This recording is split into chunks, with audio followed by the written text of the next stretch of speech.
All the Young Dudes, James's Perspective by Staying Dreams. Chapter 3. First Year, The Sorting. The rhythmic clatter of the train wheels against the tracks seemed to match the thumping in James's chest. As the Hogwarts Express surged forward, the landscape outside began to blur into the rolling hills of the north, and James felt as though he might vibrate right out of his seat.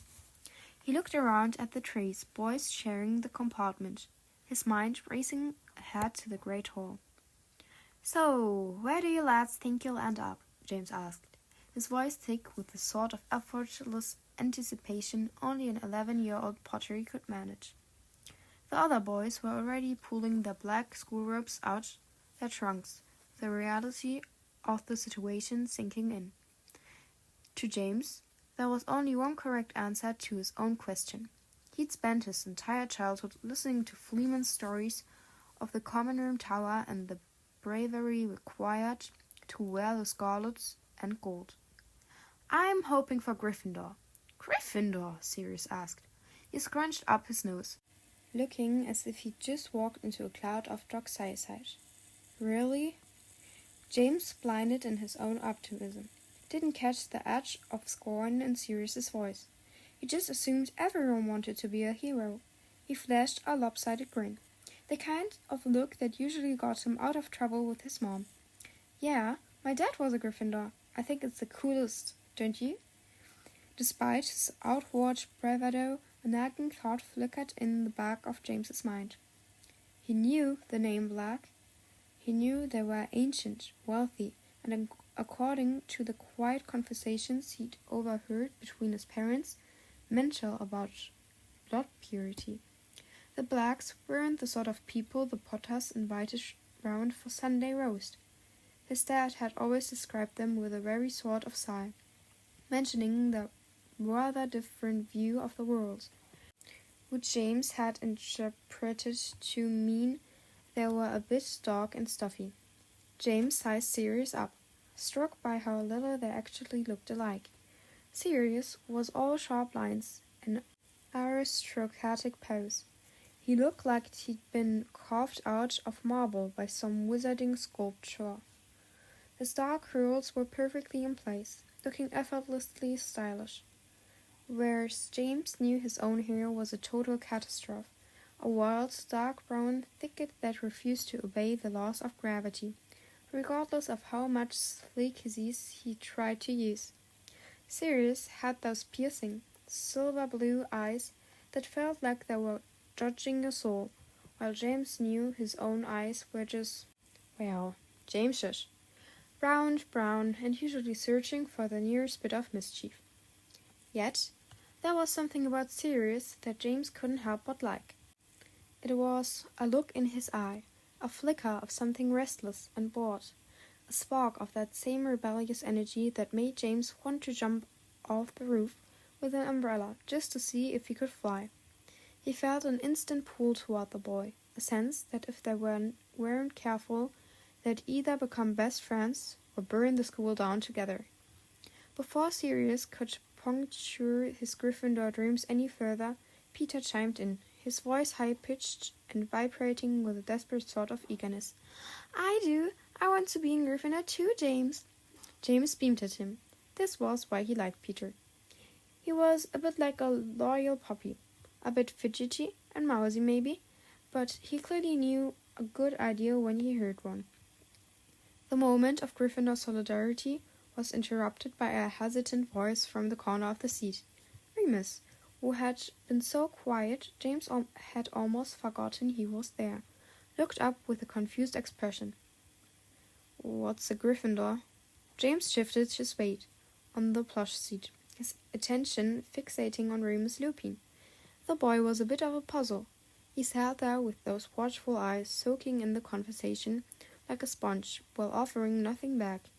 He looked completely out of his depth whenever James mentioned anything more complex than a chocolate frog.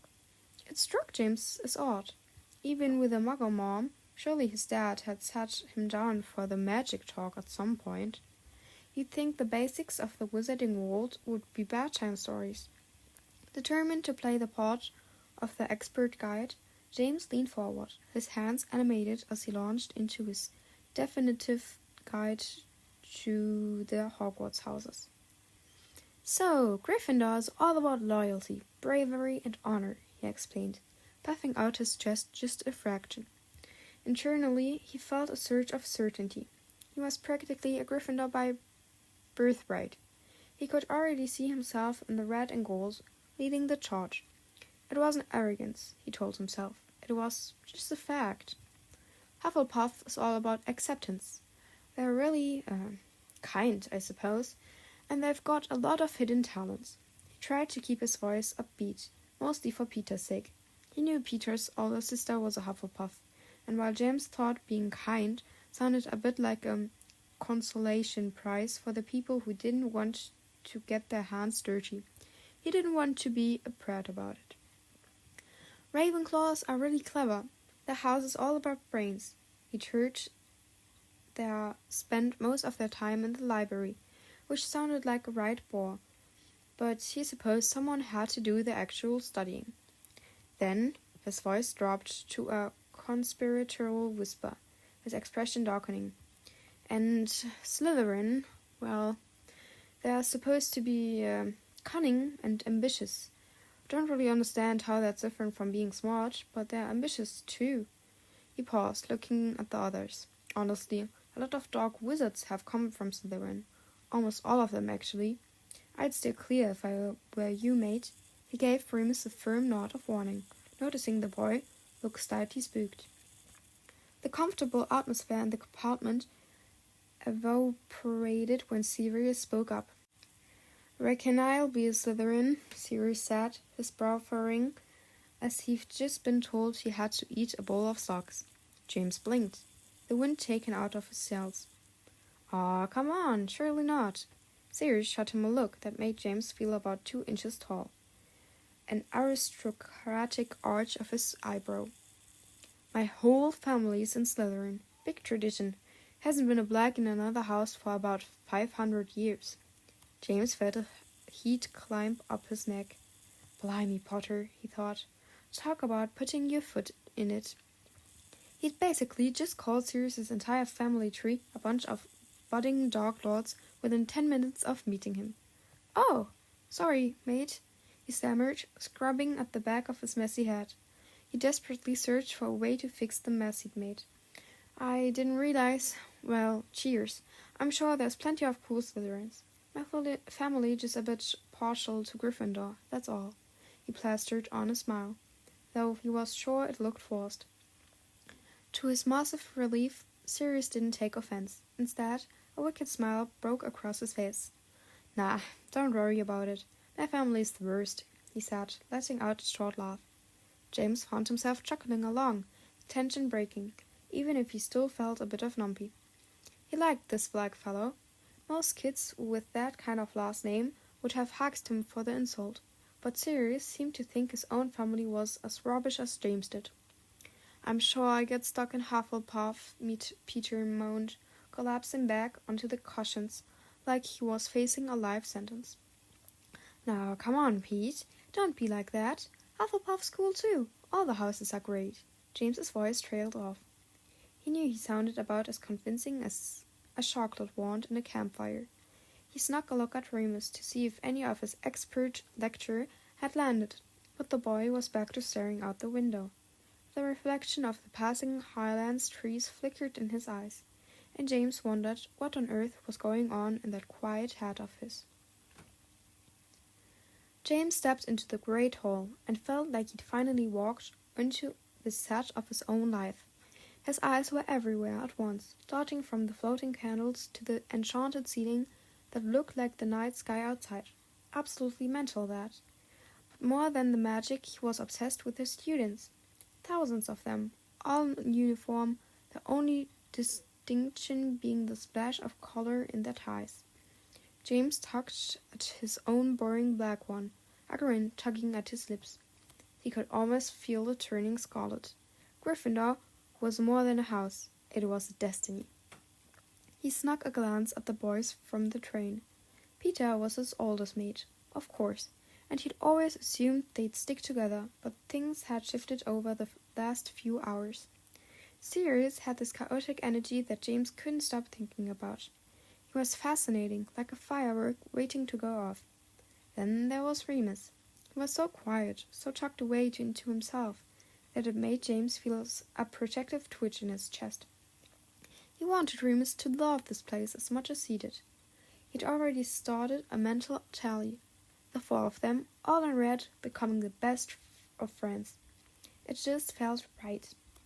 Professor McGonagall, who looked like she didn't tolerate a bit of nonsense, which was a worry for someone with James's track record, stood by a spindly stool. The Sorting Hat sat atop it, looking like a bit of old leather. "Simon Arnold," she called out. The poor lad looked like he was about to faint as he shuffled forward. The hat barely touched his head before it bellowed, "Huffle puff!" The yellow cord table went wild, and James smiled along. Good for him, he thought. At least the pressure was off.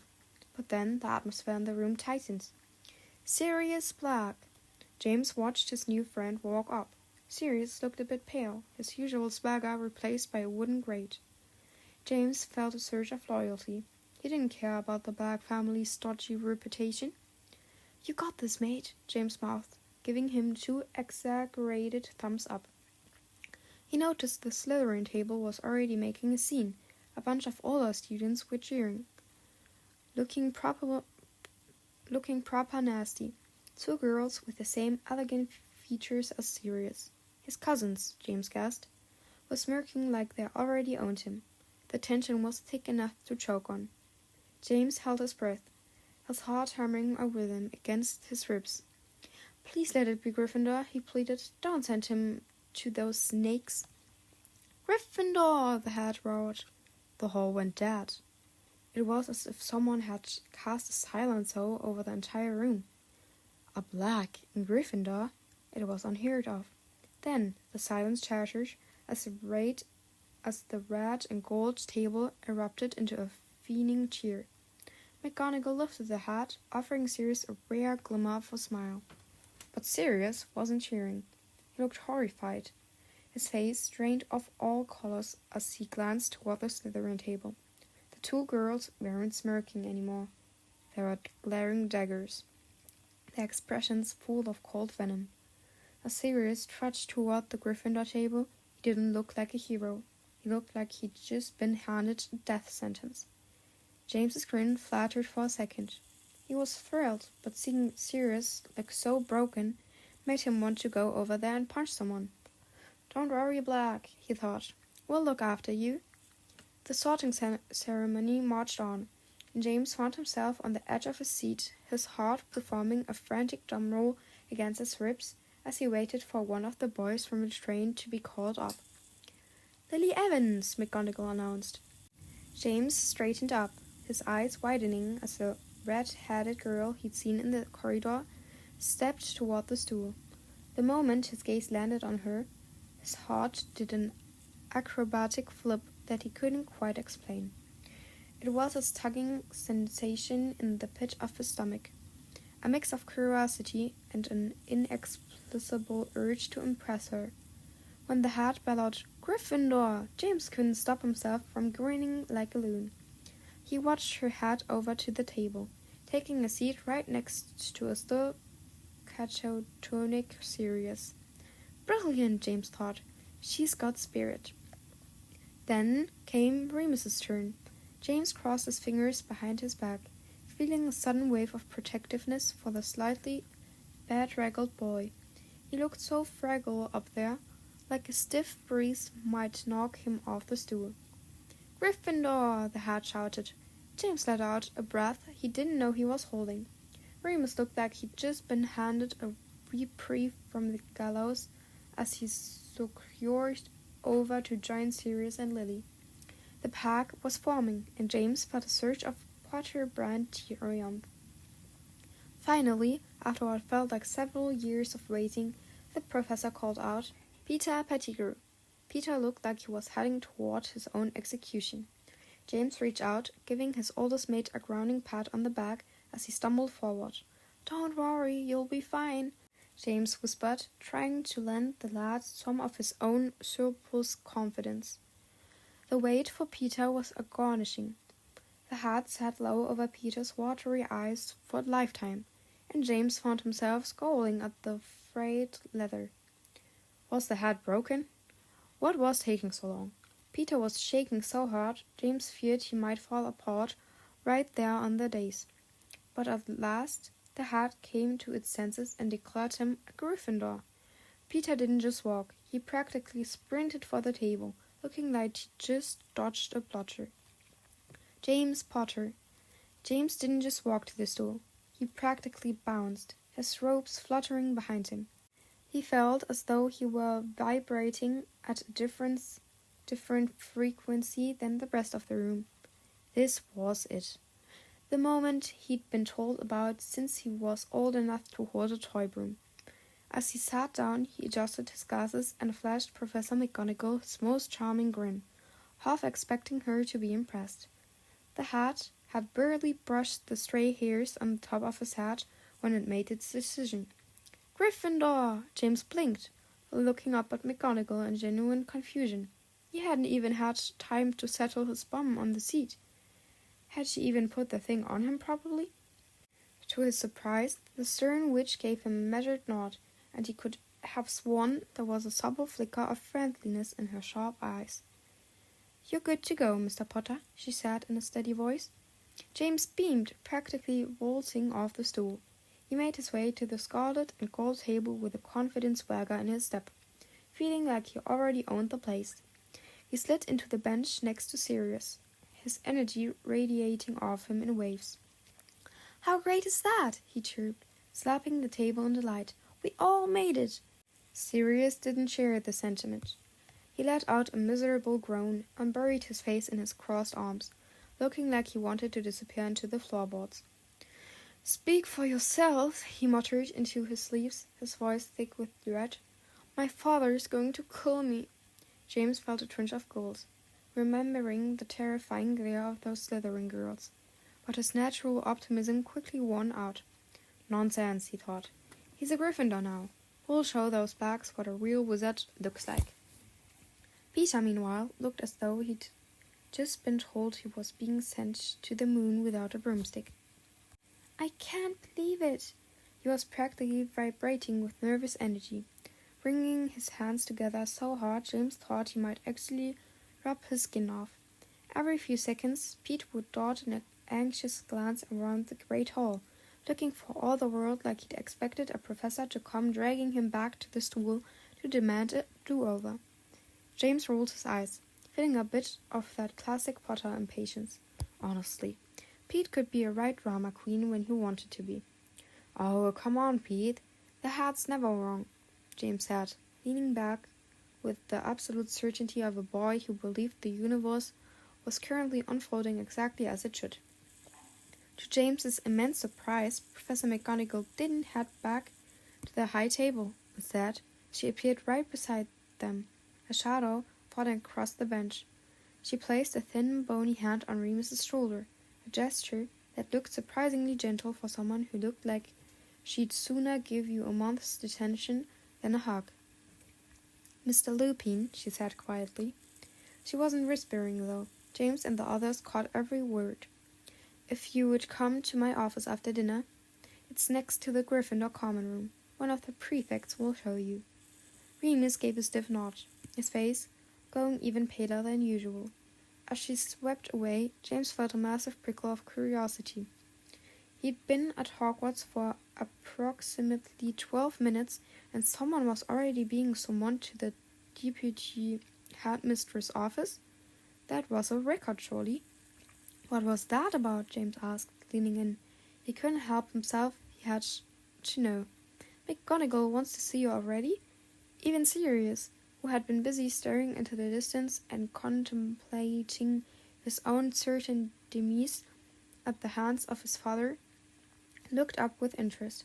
But Remus just gave a non-committal shrug, acting as if the most terrifying witch in the building hadn't just singled him out. James wasn't fooled for a second. There was definitely something fishy going on. but before he could grill the boy further, the empty gold platters on the table were suddenly heaving with food. James's stomach let out a roar that revolved a hungering horntail. All thoughts of mysterious offices and stern professors were shoved aside in favor of roast beef, potatoes, and gravy. After the feast, which James decided was the best meal of his life, a Gryffindor prefect named Frank Longbottom took charge. Frank seemed like a decent sort, leading the ragged line of first years up the shifting staircases toward one of the high towers. As they trekked down a corridor lined with snoring portraits, James noticed Remus drifting toward the back, his eyes fixed on a specific door. Without a second thought, James reached out and snagged Sirius's arm, holding him to a stop. He didn't want Remus thinking he had to navigate the scary office visit part of the night on his own. "Oi, hang back a minute, lads. Let's see if Remus wants us to wait for him." Sirius blinked, looking a bit dazed, but he didn't protest. Peter looked slightly put out, probably worried about getting lost or missing the common room password, but he stayed put. James jogged a few paces to catch up with Remus before he could disappear. "Want us to wait for you, mate?" James asked. He tried to keep his voice casual, like they did this every day, but he was secretly watching Remus for any signs of what was actually going on. Remus stopped, his eyebrows shooting up in a look of blatant suspicion. It was a look that said he wasn't used to people doing things for him. "Why?" James gave a careless shrug, stuffing his hands into his pockets. He hated the idea of anyone being the odd man out on the first night. "So you don't end up on your own?" Remus stared at him for a long beat, his expression unreadable. For a second, James thought he might say something, but then the boy shook his tawny head. "No, I'm fine." He turned and gave a decisive knock on McGonagall's door. "Enter," came the stern voice from inside. Remus shot James one last look, something that looked almost like regret, before the door creaked open and swallowed him whole. James stood there for a second, staring at the witch, his mind reeling. Whatever it is, James decided, I'm going to find out. We're Gryffindors now. No more secrets. James turned around to find that Sirius and Peter hadn't moved an inch. They were hovering just a few paces behind him, like a pair of lost needles. "Well?" Peter asked, his voice trembling slightly. "Are we waiting?" "Nah. You go on ahead," James replied. He kept his grin firmly in place, though he felt a prickle of disappointment. He'd wanted to be the one to walk Remus into their new home, but he wasn't about to push it if the lad wanted to be a lone wolf. "Aren't you coming with us?" Peter asked. He looked genuinely distressed at the prospect of navigating the shifting castle without James to lead the way. James adjusted his glasses, feeling a sudden surge of self-appointed responsibility. "I'll stick around a bit. He missed the password from Frank. Can't have a Gryffindor sleeping in the corridor on his first night, can we?" Peter hesitated, his eyes darting between James and the dark shadows of the corridor. Sirius, however, had clearly reached his limits of sentimentality. "Oh, come on then," Sirius sighed, rolling his eyes with that bored elegance that James was starting to envy. He turned on his heel, and a reluctant Peter scurried after him, looking back over his shoulder, until they vanished around the corner. Alone at last, James slid down the cold stone wall until he was sitting on the floor. He pulled out his wand, a beautiful mahogany thing that still felt like a miracle in his hand, and began absent-mindedly flicking it. Little gold sparks showered in the air, dancing in the dim torchlight. He felt a bit like a king waiting for his court. He watched the portrait hole further down the hall as the final stragglers filed inside.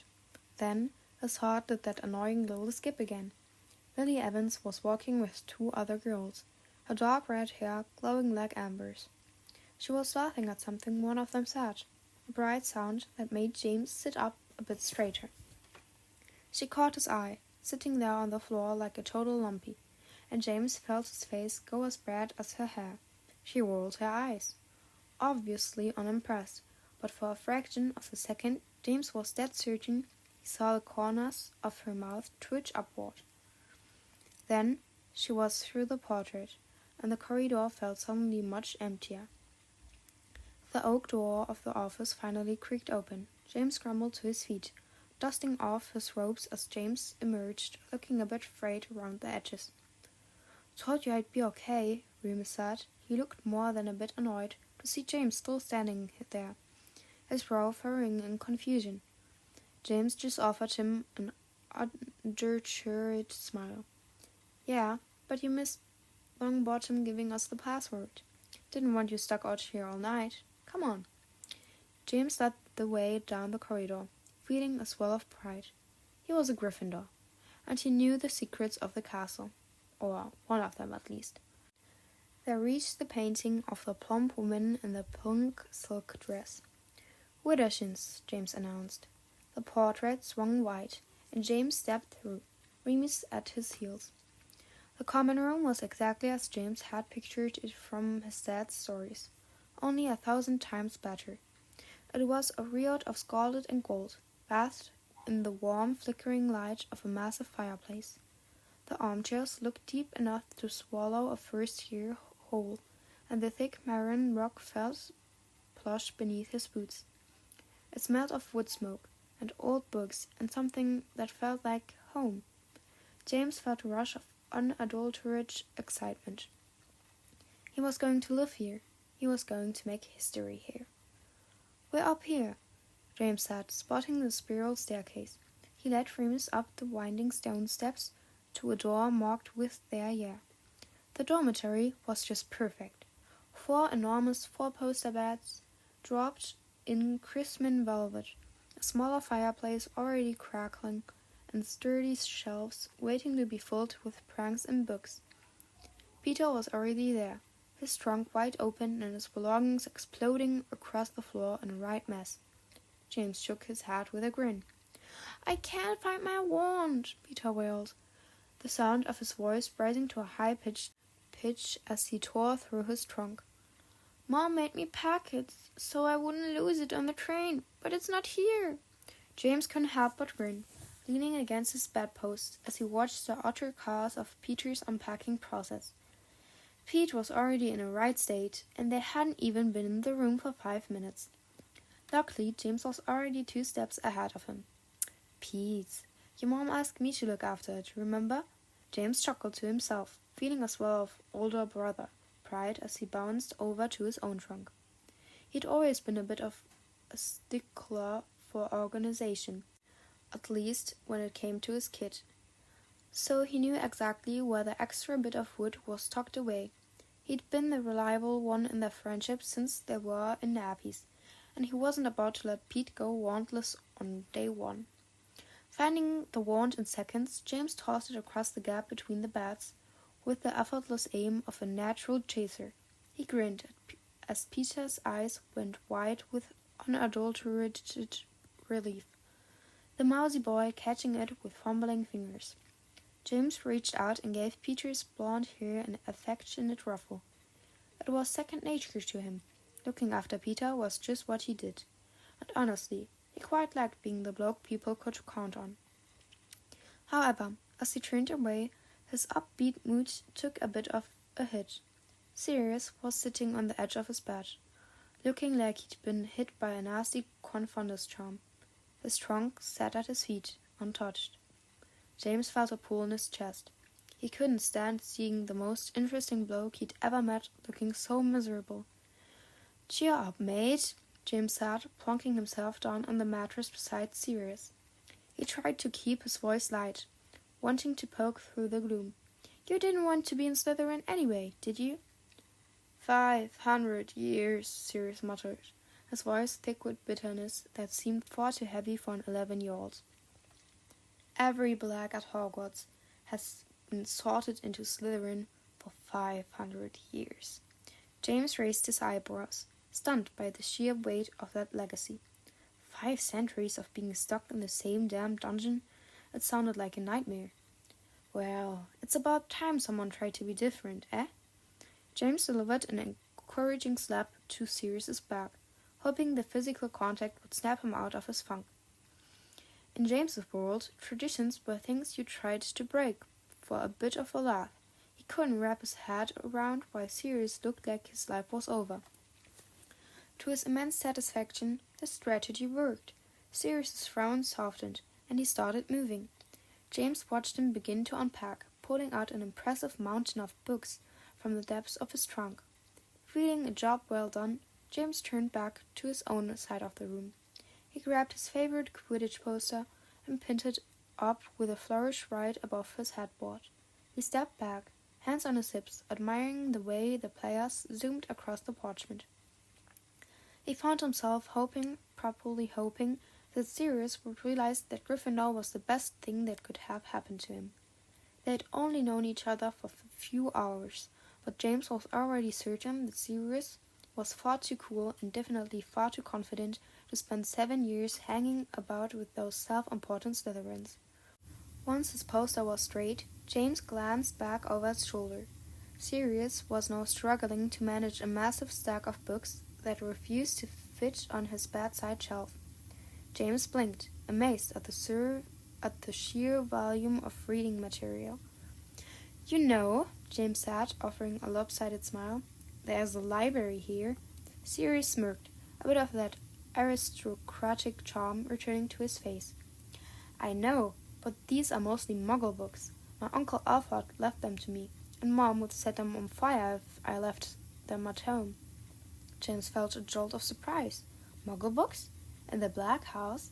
He looked at the pile with a new sense of curiosity. If Sirius was willing to risk his mother's literal fire and brimstone just to keep some Muggle stories, he was more of a rebel than James had first thought. "Blimey," James thought, his grin widening. "We're going to get along just fine." Peter leaned in close, his watery eyes fixed on the pile of books, with a look of bewilderment.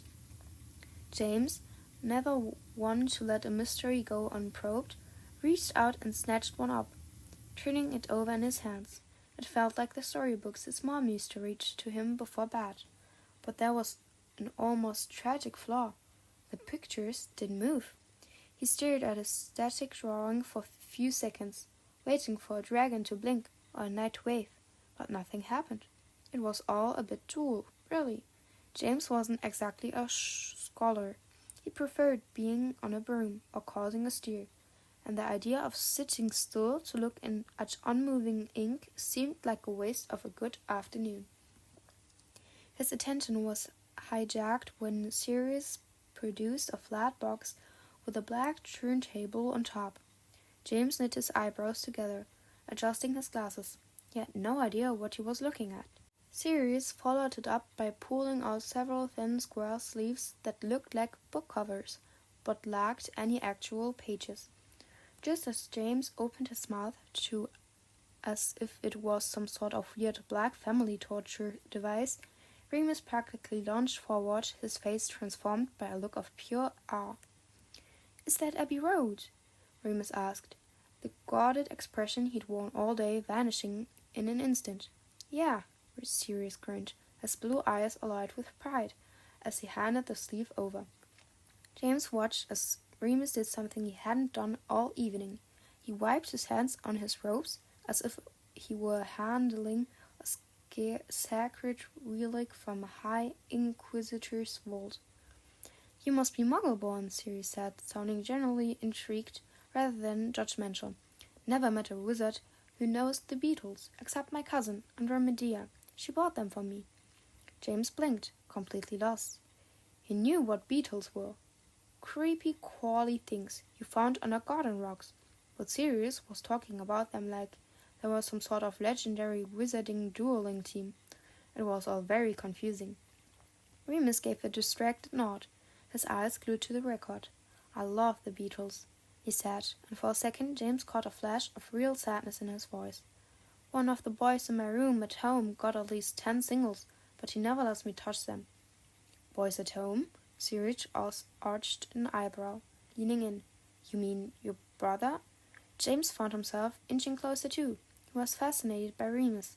The boy was like a locked trunk James was dying to crack open. "No," Remus said, his posture stiffening. He handed the record back and seemed to physically shrink away from them. "I live in a children's home." "Like an orphanage?" Peter asked, his voice full of tactless wonder. The atmosphere in the room turned icy. Remus's eyes flashed with a dark fury, his brow furrowing. "No," he spat, the word hitting like a hex. He turned his back on them and began shoving the rest of his belongings into his trunk in an uncomfortable silence. James felt a knot of worry twist in his gut. He wasn't sure what a children's home was. His own life at Potter Manor was filled with warmth, doting parents, and tea and biscuits. But if it was the kind of place that left Remus with that nasty-looking bruise James had noticed earlier, well, it sounded like a nightmare. Sensing the mood was about to plummet through the floorboards, Sirius looked at James's wall and asked about the Quidditch poster. James took the bait gratefully, launching into a passionate defense of the Shotley Cannon's latest seeker. He loved the distraction, and soon he and Sirius were locked in a heated debate about tactical formations and broom speeds. The room felt normal again, at least until Remus climbed into his bed and yanked his red curtains shut with a thwack.